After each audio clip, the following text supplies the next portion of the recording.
Cyber attacks, both real and threatened, are on the rise, putting our infrastructure, our power grid at threat, and putting your data before unscrupulous eyes. My friends, this is a very serious thing, and it's going to get worse. Some of it is motivated by greed, such as the denial of action, denial of service attacks that is or ransomware. Basically, the attackers deny service to the internet and data of companies that they have to operate and expect a ransom from them. And some of these attacks are attacks that, well, they just take data and we don't know what happens with it.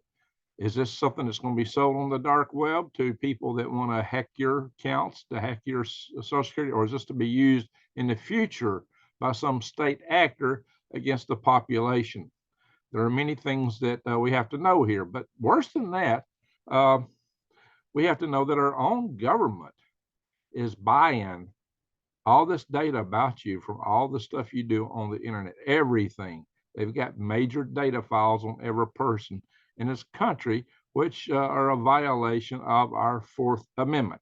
Now, of course, they come back with that old adage, that old excuse, well, if you got nothing to hide, you got nothing to worry about. In an age of political division like we have today, that's a very vacant argument because we already saw back right after the last election that there were threats to do things like out people who donated to a particular candidate, like the last president, and there were threats by groups that opposed him that they would actually go around to people's addresses and threaten them to cause harm and blah blah blah blah. There were talks of attacks and all kind of stuff. Of course, that didn't pan out, but things like that make you question what could happen in the future and why some data ought to be kept private, irregardless. And not to mention that everybody in the country is susceptible. I mean, they say there's so many laws out there on the books that and there's so many you couldn't even possibly know that everybody is supposedly theoretically in violation of some law or two or 10 or 20. There are laws that are even counterposed against each other, so there's no way out of this legal trap. And a lot of these laws are old and should have been sunsetted a long time ago. There's just laws on the books that shouldn't even be there anymore. They all should have a sunset clause, right? But no, no, no, no. That would just take away too much power from those that want to lord power over you and me and everyone else. So there's a lot at risk here, but our power grid is one of my, and critical infrastructure is one of my main concerns. And also, what could they do with these attacks? Like I said, even the ransomware attacks, you pay for that. Maybe not directly. It might be the company that got attacked is quietly pushing money under the table to get their data back. They don't want to admit that they've been hacked, and so they pay off the ransomware provider. And if these ransomware providers weren't getting money, they wouldn't keep doing this. Somebody's paying them. You always hear, well, we thwarted them. They didn't get this money. They didn't get that money. Well, maybe that's true from case to case, but for some reason they keep doing this. So you've got to imagine somewhere they're finding this lucrative. And what that means is some companies are going to pass those costs to you.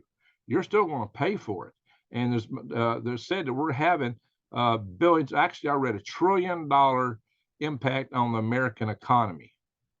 I don't know if that's over 1 year or how many years. That's a lot for 1 year, given the size of our economy. That's too much, really, to imagine for a 1 year exercise. But whatever the case is, the impacts are huge, and we all pay for them, whether it's through increased taxes, or it's through inefficiencies in the system that's costing us money, or whatever. We're paying for this stuff right now.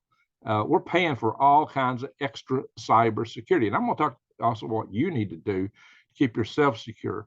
But let's talk about this ransomware attacks. I mean, you got to think back. Was it May 7th of 2021, just a little over 2 years ago, the Colonial Pipeline got hit by a major denial of service attack. And what that meant was a lot of us, had to really hunt around to find gasoline. A lot of gas stations were out of fuel. And some places, I'm told, they couldn't even find it. I was fortunate to be able to find fuel here, but yeah, a lot of gas stations were out up, from up and down the south and up through the eastern seaboard.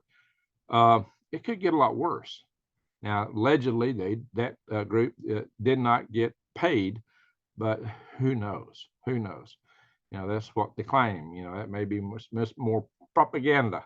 Oh, yeah, we thwarted it. Yeah, right. Uh, we just don't know.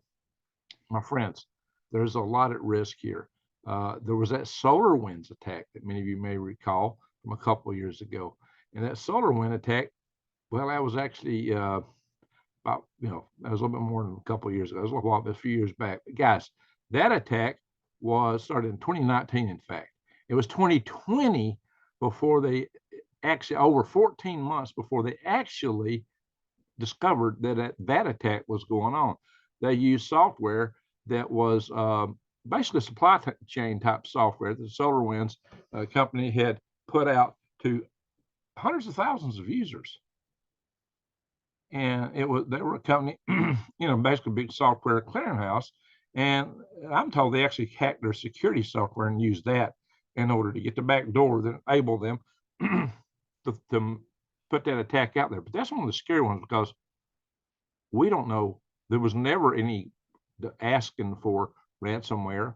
We know they were able to take a lot of data, but we still don't know who did that attack. So it's been alleged it was, this Russian group. They were always going to point it at somebody. It was this group, that group, and it was claimed that was a state actor attack. Maybe it was, and maybe again it was just a test to see what they could do. But when all the data they got, they might use that somewhere down the line. You got to remember, how does the North Koreans fund their nuclear program? Through hacking Bitcoin. Now, Bitcoin is supposed to be hard to attack and hack, but the blockchain. But no, they managed to get a lot of money out of that.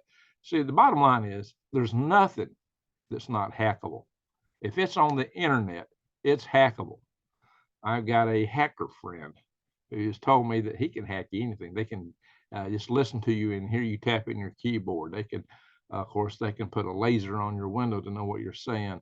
If they want to hack it, they can get it. Just depends on how bad they want it. So there's all these firewalls and all this software and stuff people put up to prevent attacks, and it's not going to stop them. And let's just go back just a minute and talk about this this nothing to hide thing, guys. Like I said, all kind of people can be vulnerable just because there's so many laws out there, and it could just be what you post on Facebook. Is any of the posting you put out there that got a little bit of a political slant to it, one way or the other?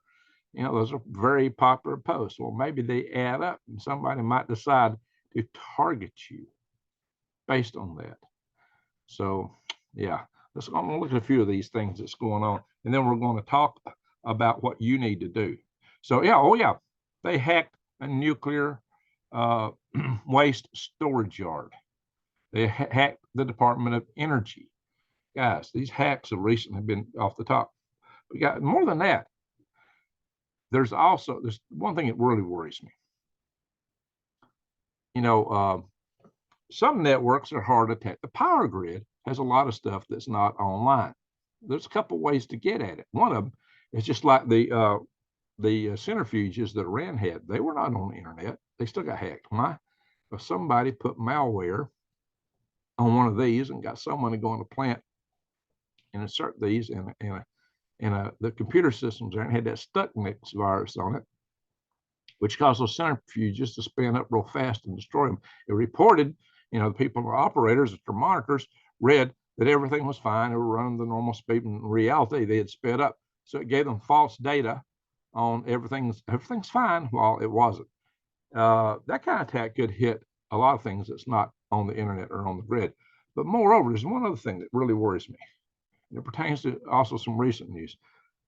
As you might recall, President Trump made a ruling that we could not buy from China systems going on our power grid, not for critical systems. We couldn't buy them from China. He says no more buying this stuff from China for the critical components in our power grid.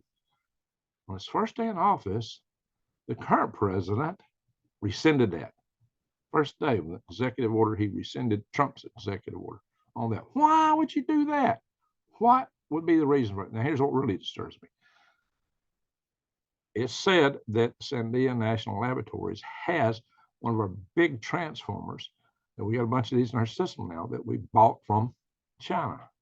And supposedly there's technology in that transformer that enables China to get direct access to it. Maybe cell phone type technology. They can go outside the internet. They got direct access to these systems reportedly.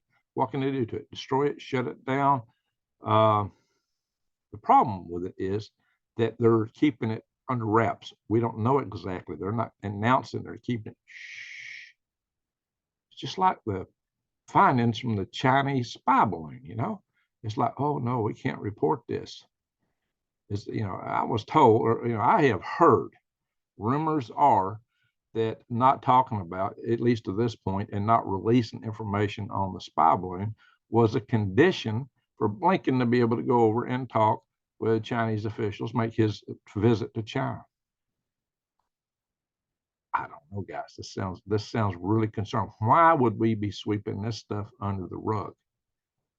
And is this the same deal with this transformer that we're talking about? These large transformers, which are so critical to our grid, that if taken down, it takes 18 months to replace them. If you take enough of them out, we're essentially back in the Stone Age. Yeah, guys, this is not funny. This is not funny at all. So, you know, 9 out of 10 people could perish in a year. So by the time, if you could order, if you had the grid operable, so you could actually place orders and still have money, which you won't have any of that, when it should get to you loading dock 18 months later. And yeah, they can't produce enough to replace everything. But what would happen?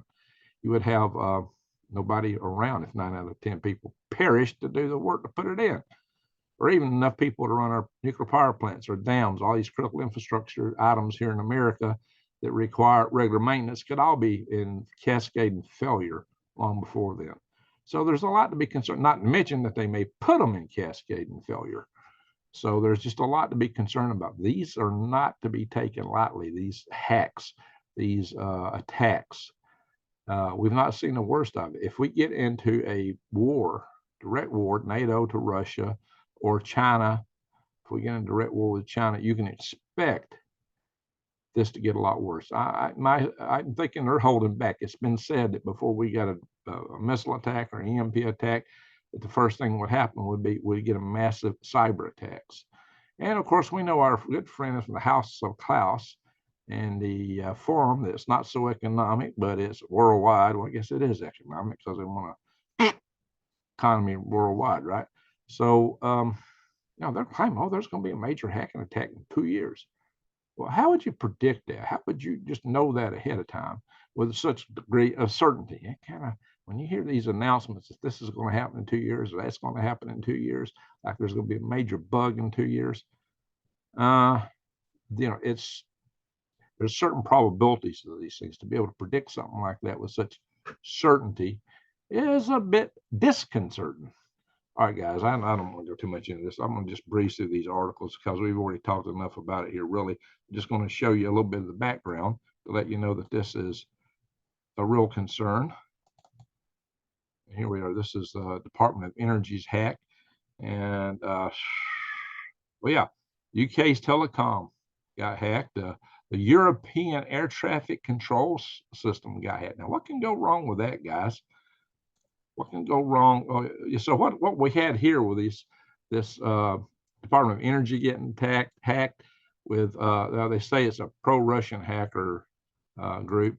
And here we had, oh yeah, this nuclear waste storage facility near Carlsbad, New Mexico got hacked. What can go wrong with that, guys?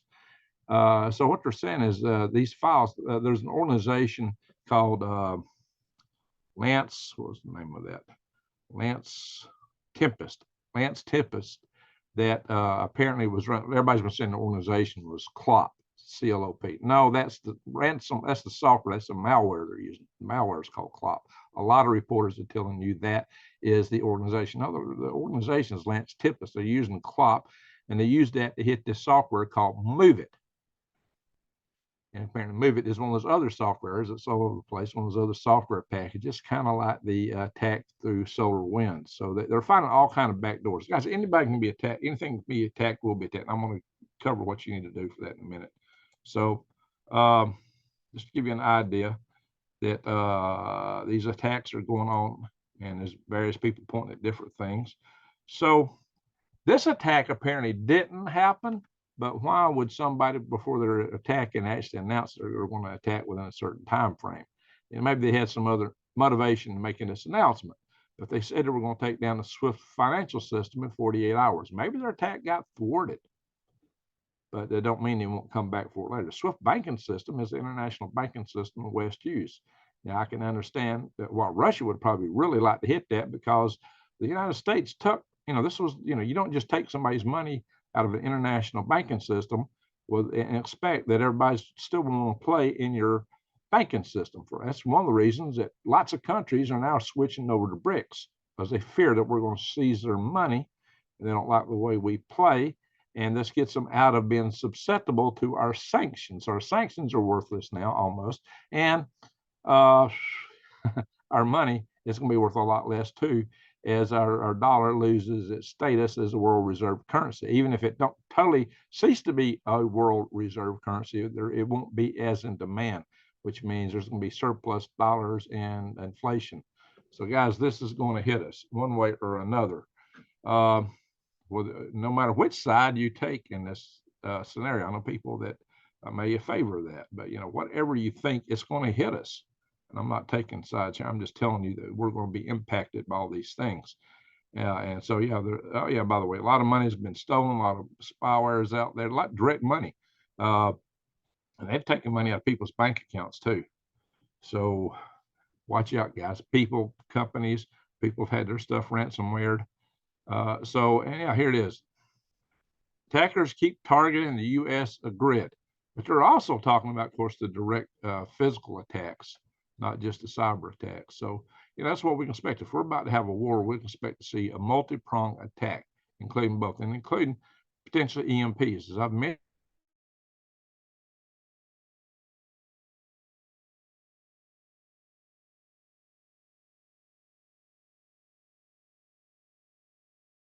what's that? It's not sharing. What's going on here? I don't like this. Share screen. There we go. Now it's sharing. Yeah, we know that. All right, I believe we're sharing now, though. Geez, the software is crazy. But anyway, guys, maybe I'm being hacked. Speaking of which, I've had a lot of internet instabilities lately. Maybe a social. All right, it just happened again. I just got hacked twice in a row here. Not hacked, maybe, but got knocked offline. Let me try to share the screen one more time. I am being thwarted. Like I said, they may target people that have a certain political slant in their agenda. So there you go, guys. Like I said, any attack on the United States might be a multi-pronged attack. And Russians do not consider an EMP a form of nuclear attack. They actually consider it electronic warfare, because nobody dies from it directly, but 9 out of 10 would perish over the course of a year. So I would actually argue this bigger than that. Now, here we go. This is one of these kind of attacks you got to wonder what they're doing with the data. Chinese hackers breached hundreds of public-private security networks. Hundreds. Has your data been taken? What are they doing with it? Of course, China denies that, like they deny everything. Of course, that balloon was just a scientific balloon too, right? Oh, my friends. Yeah. And here's another one, that solar wind. So here it says, what was the purpose of the attack? The purpose remains unknown. We don't really know who did it. I mean, we don't know what it was all about, just like this Chinese data attack. So, what's going on here, guys? Anyway, if a grid goes down, all these things happen. I mean, even if it's not a grid going down, major. All right, three times in 5 minutes, I've been knocked offline. Not even 5 minutes. Wow, this is crazy. So let me do the share screen again. Let's see if this is going to work. I'll try to finish this, because they don't want me talking. Something don't. Guys, like I said, the grid goes down, or any of these critical infrastructures, it could put you in a world of hurt. It could disrupt the supply chain. You may not be get supplies. So prep, stack up your stuff. You could consider going to My Patriot Supply here, but use my link. Go to prepwithgreg.com. If you go to prepwithgreg.com, we got a special here. We can get well, now it's $80 on a 4-week supply of food.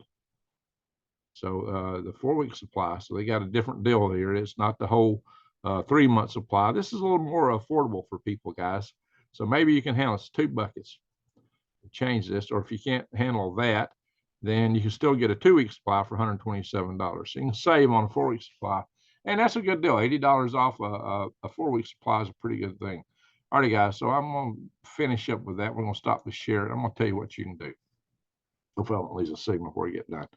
Listen, if you get an email from somebody you don't know, and it's got an attachment, don't open it. You get something, you're not expecting a package, and you send an email claiming that your package wasn't delivered, don't open it. If you don't know who the email comes from, don't open it. And even emails that you think is from your bank or this, that, or the other, they're not just going to come out and contact you and ask you for stuff, because that's not the way these systems work. But hackers will. They can send an email that looks just like it's from your bank or any other financial organization, PayPal, anything you may use to try to con you into entering your personal data. Don't do it. Of course, choose complicated passwords with figures and characters and numbers in them. Don't use 1, 2, 3, 4, 5, or the word. How many passwords are people actually use? It's called password. Now, most passwords are real easy to figure out, unfortunately. And here's the big thing. On social media, a lot of people put their birthdays, almost everybody. What do you need to open a credit card account? Name, which is easy to find. Birthday. City you're born in. Mother's maiden name. I tell you, you can figure all that out from most people's social media. I mean, yeah, you can see who their family is. And from that, you can figure out and take a real good guess what their mother's maiden name was. You know what I do? When I put my mother's maiden name down for security purposes, I don't use my mother's real maiden name. I got another name I use. It's not even a name from my family. I use a whole different name from my mother's maiden name and all that stuff. And I don't put my birthday on social media. What you put in your place of birth? That's not listed on my social media. So be careful with your information like that. Now, it just so happens if they're hacking these networks, they already got all that. So you need to watch your accounts like a hawk, because your money just might start going. Brrr. So watch them like a hawk. Watch your credit cards. Watch all these things, because they may hack these things. I've been hacked myself. And I was running I was doing daily updates on 2 different software packages that were supposed to give me security. Like I said, they can go through anything they want to. If they want to get you, they will go through anything they want to. So you got to be careful. Another thing, watch out with these emails. If they got misspellings in them, it's probably a foreign national. And it might be from Nigeria or anywhere in the world. And I'm saying, everybody's blaming everything on Russia and China and North Korea. Well, a lot of these hacks come from Nigeria's had quite a group of hackers there for a while. That's why I named them specifically, but it could be from any country, anywhere. And people that aren't native to speaking English have a little bit of a hard time sometimes making the word structure sound right. I mean, it might be that just the English is bad. Professional organizations don't send stuff out like that. So there's just a lot of things to watch out for. Oh yeah, you won this prize. You won this lottery. Well, I didn't enter that a lottery. Just so many things. But a lot of times it's like your package isn't being delivered. So these are all things to watch out for. And I know most of you know this, but when most people also use the word password for the password, I think it merits me saying it. But also that little tip about don't use your real mother's maiden name on your security stuff. Come up with a friend's name or a name of a neighbor or somebody 2 streets over. Just remember which name you used and keep using it. And especially with the security questions you get on a lot of these applications, this security question, that security question. And there's always the 2-step identification you might want to consider. Well, I've had problems with that because for a while my phone wouldn't take SMS text messages. So there's just a lot of weird stuff like that that you have to pay attention to. A lot of stuff you can do to protect yourself, protect your family, your loved ones. But no, and this whole thing that, well, if you got nothing to hide, that's bogus. That's a very vacant argument because we have a Fourth Amendment, and our Fourth Amendment is supposed to guarantee us from unreasonable searches and seizures. And somebody can go in and grab all your data. That's what that amounts to. I would say the government's a little too big for its britches. What are they going to do with all that? Some people fear that they will try to use this against people down the road, maybe in coercion. Oh, you didn't do this, you didn't do that, you need to take your medicine, whatever. I don't know what they might do. Oh, you are on this political persuasion. Yeah, remember also politics and people in charge can change over time. Nobody has the right to that stuff. It's another cotton picking business. So we need to push that the government divest themselves of this data. Well, they might claim they would, but would they really? They got these huge data fusion centers. They got this big center in just south of Salt Lake City that's got a lot of data in it. Who knows, guys? So the bottom line is everything on the internet is wide open. Everything you put out there, all your banking, everything you've done, all your transactions. Of course, it would be a lot worse if they had direct control of your money with central bank digital currencies, and they would like to push for that, of course, so they can jerk your money away from you or tell you how you can and can't spend. Oh, you bought too many of those this week. You're over your allocation for this, that, or the other. You've used too much carbon consuming stuff or whatever it might be. All right, I've beat on this enough. I'm telling you this because it's a proposition my channel to help you survive, thrive, and stay out of the hype. If you like this information, please subscribe to my channel, bang the update notification bell, and click all. And check back periodically because, some of our channels here, like mine, get heavily shadow banned. They don't put out notifications the way they normally would. But you won't get them at all if you don't subscribe and click the bell. So do that and just check back regularly to see what my latest postings are. So with that, I'm going to say thank you for watching, especially if you watched this far. Say, tell me some in the comments like, no, I don't want to say that. Greg, I saw you scratching your back. Just anything silly. Anyway, thank y'all for watching. With that, I'm going to say, Greg out.